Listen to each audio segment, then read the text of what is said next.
நாடாளுமன்ற பட்ஜெட் கூட்டத்தொடர் வருகிற 23ஆம் தேதி முதல் தொடங்க உள்ளதாக நாடாளுமன்ற விவகாரங்களுக்கான அமைச்சரவை கூட்டத்தில் முடிவு செய்யப்பட்டுள்ளது.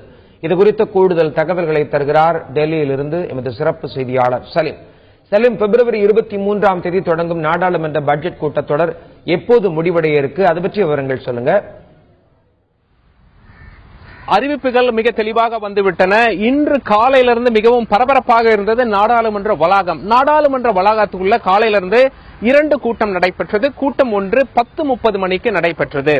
ஆளும் கட்சியான பாஜக என்ன பண்ணாங்க அப்படின்னா, எதிர்கட்சி முக்கியமாக தேர்தல் நடக்கவிருக்கும் 5 மாநிலங்களில் இருக்கும் முக்கிய கட்சிகளுக்கு மட்டும் அழைப்பு விடுத்திருந்தார்கள். மொத்தம் 5 மாநிலத்திலிருந்து 12 கட்சிகள் பங்கு பெற்றார்கள்.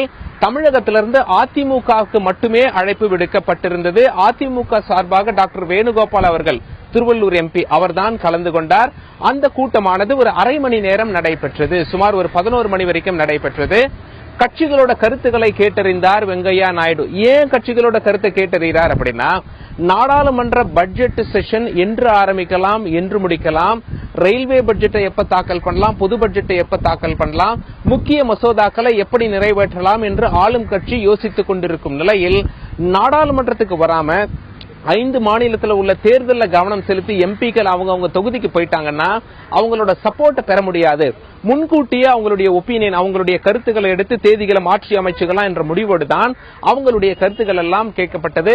அதிமுக சார்பாக என்ன கருத்து முன்வைக்கப்பட்டது அப்படின்னு சொல்லிட்டு நமக்கு நாடாளுமன்ற வட்டாரங்கள் தகவல் சொல்றாங்க அப்படின்னா, முதல் செஷன் அதாவது பிப்ரவரி 23 ஆரம்பிக்குது, மார்ச் 16ஆம் தேதி வரைக்கும் நடைபெறுகிறது. அதுக்கு ஓகேன்னு சொன்ன மாதிரி தான் நமக்கு தெரிகிறது. ஆனால் 2வது செஷன் ஏப்ரல் 25 மே 13 வரை நடைபெறுகிறது. இதை பொறுத்தவரை எங்களுடைய தலைவரை கேட்டுத்தான் நாங்கள் சொல்வோம் என்று அதிமுக சார்பாக சொன்னதாக நமக்கு தகவல் தெரிகிறது.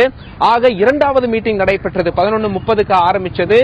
நாடாளுமன்ற விவகாரங்களுக்கான மத்திய அமைச்சரவை குழு மீட்டிங் ஆரம்பிச்சாங்க. 1/4 மணி நேரம் தான் நடைபெற்றது. மீட்டிங் முடிஞ்சது. தேதிகள் ரொம்ப தெளிவா அறிவிச்சிட்டாங்க. முதல் தேதி பிப்ரவரி 23ஆம் நாள் அன்று ஜனாதிபதி, இந்திய முதல் குடிமகன், என்ன பண்ணுவார் அப்படின்னா, லோக்சபா ராஜ்யசபா இரு அவைகளிலும் எம்பி அமர்ந்திருப்பார்கள். ஒவ்வொரு வருடமும் செஷன் ஆரம்பிக்கும் பொழுது ஜனாதிபதி உரையுடன் தான் செஷன் ஆரம்பிக்கும். அப்படி 23ஆம் தேதி ஜனாதிபதி உரை நிகழ்த்துவார். லோக்சபா ராஜ்யசபா 2 அவைகளிலும் எம்பிக்கள் இருப்பாங்க. இது 23. 25ஆம் தேதி ரயில்வே பட்ஜெட்டை தாக்கல் செஞ்சிருவாங்க. 29ஆம் தேதி பொது பட்ஜெட்டை தாக்கல் செஞ்சிருவாங்க. முதல் செஷன் பிப்ரவரி 23 ஜனாதிபதி உரையுடன் ஆரம்பிக்கிறது. மார்ச் 16ஆம் தேதி வரை நடைபெறுகிறது. இடைப்பட்ட கொஞ்சம் காலம் இருக்கும். 2வது செஷன் ஏப்ரல் 25ஆம் தேதி ஆரம்பிக்கிறது. மே 13 வரை நடைபெறுகிறது. தேர்தல் நடக்கும் இந்த 5 மாநிலங்களிலிருந்து எம்பி 2வது செஷன்ல கலந்து கொள்வார்களா என்பது சந்தேகமே. அவங்க தொகுதியில பிஸியா இருப்பாங்கிறதுனால அவங்க தன்னுடைய கருத்தை தெளிவாக வெளியிடவில்லை அந்த கூட்டத்தில், 10:30 மணிக்கு நடந்த கூட்டத்தில் என்று நமக்கு நாடாளுமன்ற வட்டாரங்கள் நமக்கு தகவல் தெரிவிக்கின்றன.